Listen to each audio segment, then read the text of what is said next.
L'invité du Maine, une coproduction Fidélité Mayenne, RCF Sarthe. Denis Lancel, bonjour. Bonjour. Nous vous retrouvons aujourd'hui pour parler en quelque sorte de la filiation que notre nouveau pape Robert Francis Prévost a choisi. Comme journaliste et auteur chrétien, vous avez une connaissance, on dirait assez exhaustive, des 266 papes qui ont précédé celui qui vient de prendre la tête de notre Église aujourd'hui.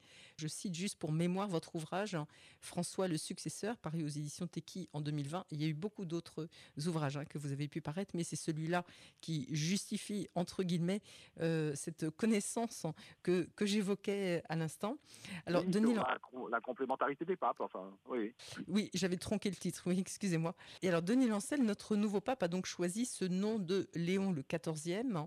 Il s'inscrit dans une lignée que l'on a pu évoquer comme étant une lignée sociale. Forcément, on pense à la doctrine sociale de Léon XIII. Oui, en effet, parce que ce qui est le plus connu, en fait, de l'œuvre de Léon XIII, qui est mort à 93 ans, qui a le plus long pontificat de l'histoire avec celui de Jean-Paul II, Léon XIII a en effet, en 1891, publié la grande encyclique sociale Rerum Novarum. Léon XIV actualise cette grande question sociale en la rapprochant de l'impact qu'on peut prévoir, qu'on sent déjà de l'intelligence artificielle sur les sociétés modernes. Ça, c'est une chose importante, sachant que, bien sûr, il y a aussi le contexte de la Troisième Guerre mondiale que déjà le prédécesseur de Léon XIV, le pape François, avait dénoncé. On sent effectivement tout de suite chez notre nouveau pape Léon XIV qu'il est vraiment inscrit dans la modernité. Vous parliez de l'intelligence artificielle et c'est vrai que ce qui a réjoui beaucoup de jeunes générations, c'était qu'il soit effectivement déjà très présent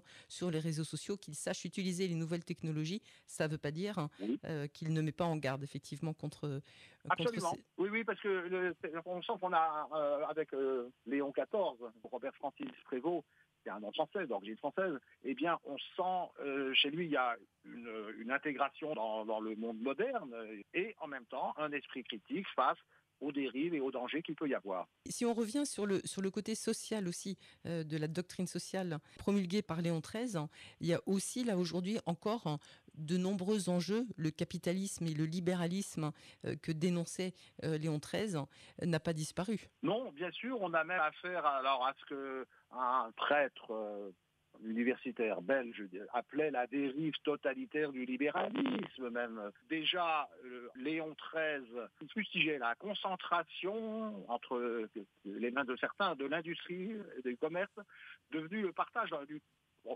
d'une oligarchie.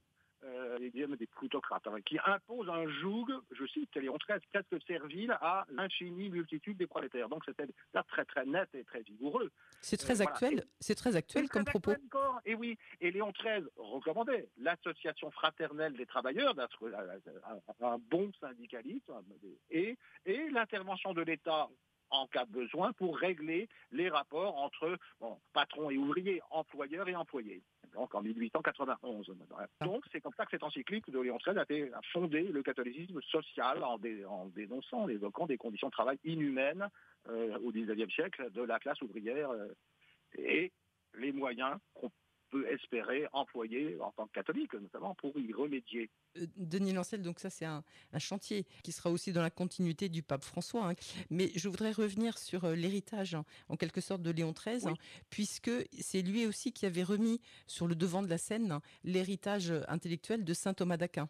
Absolument, et dans son encyclique Aeterni Patris, Père éternel, Léon XIII a préconisé la relance des études thomistes, donc de promouvoir l'étude de cette philosophie de saint Thomas d'Aquin au sein de l'Église, et c'est ça qui a donné des fruits merveilleux. En France, on a eu Jacques Maritain, Gilson, Jacques Maritain, qui était un inspirateur du pape Paul VI. Donc il y a toute une filiation très intéressante.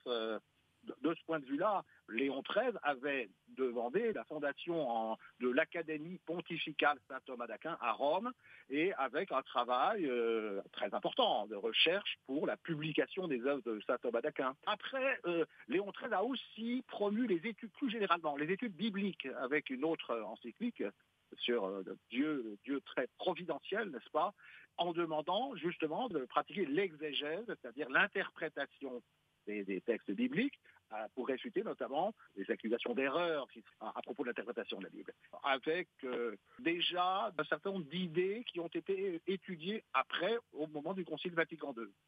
Et puis d'autres positions, d'autres encycliques de Léon XIII, la condamnation du divorce pour consolider l'institution du mariage, et puis des encycliques un peu plus politiques sur l'origine du pouvoir civil, sur les rapports entre l'Église et l'État, et là ça rejoint un peu l'enseignement social de l'Église bien sûr, et puis un texte aussi sur la liberté humaine. Donc beaucoup de choses. Alors, au passage, condamnation de la franc-maçonnerie, mais aussi, bien sûr, condamnation de l'esclavage et de la traite humaine, y compris la traite des Blanches. Le pontificat de Léon XIII a été très long et très riche. Et il faut aussi le resituer dans le contexte politique de l'époque. Oui, bien sûr. C'est-à-dire que les États du Vatican avaient disparu à ce moment-là. On était bien avant, bien sûr, les accords du Latran. C'était une période assez difficile parce que l'Église, enfin la papauté, à la tête de l'Église catholique, semblait sans pouvoir. Elle avait en fait un pouvoir, bien sûr, spirituel, et Léon XIII l'a bien montré. Mais ça, c'était bien sûr, c'était important aussi. Donc voilà, ça c'est donc pour Léon XIII, on a déjà tout cet héritage. Alors qui, bien sûr, après, qui suit toute la très belle filiation depuis le fameux Saint Léon le Grand. Mais ça, Saint Léon le Grand, c'est bien sûr au 5e siècle, c'est autre chose. Et donc, Léon XIV, le nouveau pape, est vraiment l'héritier d'une très longue et belle tradition.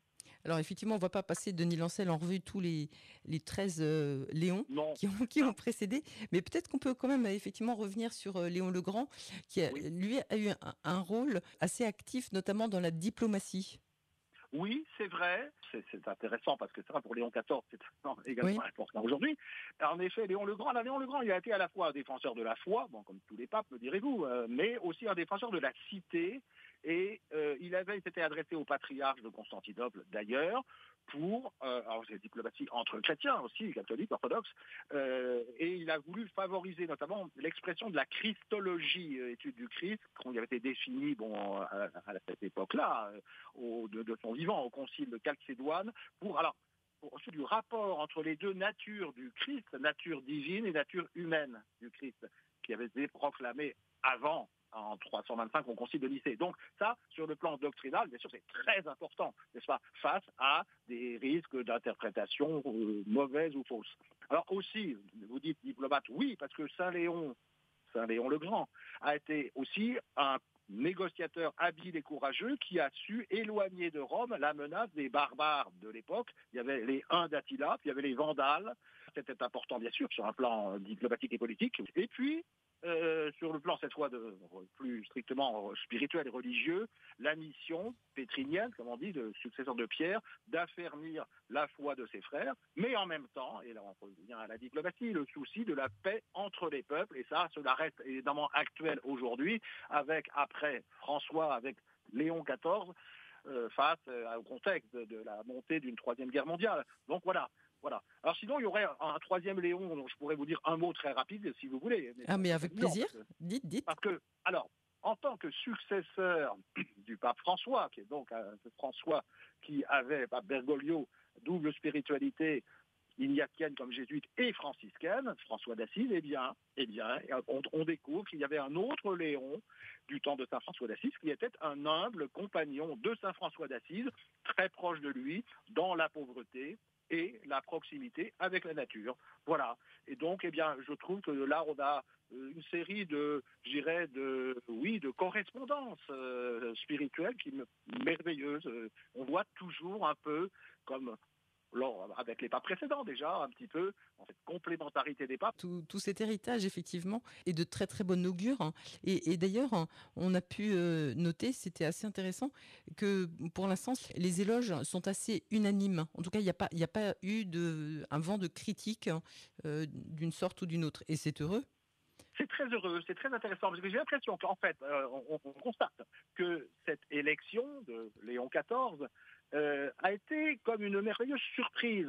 Tout le monde, presque, aurait été surpris par ce choix, et là, une fois de plus, de façon différente de tous les pronostics qu'on avait pu, dans les médias ou ailleurs, faire, voilà, on a, comme on dirait, un mot anglais pour un pape américain, n'est-ce pas, des États-Unis, un outsider, n'est-ce pas? La providence de Dieu a choisi un autre homme, et et cette surprise apparaît vraiment comme une très heureuse surprise. Ce que disait encore, je me permettrai de le citer, mon évêque, monseigneur Mathieu Rouget, l'évêque de Nanterre, qui a très bien exprimé cette surprise et cette joie de tous les hommes de bonne volonté, même à l'extérieur, comme auparavant, déjà à l'extérieur de l'Église catholique. Il y a aussi des gens qui sont agnostiques ou qui sont protestants, qui sont orthodoxes, etc. On sent là, il y a une ouverture, dans cet esprit de fidélité et d'ouverture qu'on doit avoir, qui est important et qui touche au-delà même vous savez, les fameuses périphéries du pape François, au-delà même de certains cercles traditionnels de l'Église. Une surprise merveilleuse avec l'espoir de la défense de la paix dans le monde, notamment. Un des enjeux, effectivement, que l'on évoquait tout à l'heure. Merci beaucoup, Denis Lancel, de ce regard sur quelques-uns des Léons qui ont précédé notre pape Léon XIV, puis qui, lui, imprimera sa marque. Et donc, ça sera peut-être l'objet d'un livre de votre part pour compléter... Oui, c'est vrai qu'on s'aperçoit qu'il y a toujours des choses très, très belles qu'on peut découvrir, en fait, d'un pape à l'autre et d'une époque à l'autre. C'est dans un esprit, au fond, de confiance en Dieu. Merci beaucoup pour ces mots de la fin, Denis Lancel.